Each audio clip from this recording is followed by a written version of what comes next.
достал вот этот звук. Тут.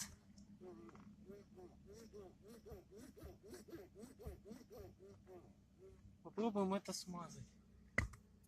Если такая силиконовая смазка, ну, туда сейчас ее попшикаем.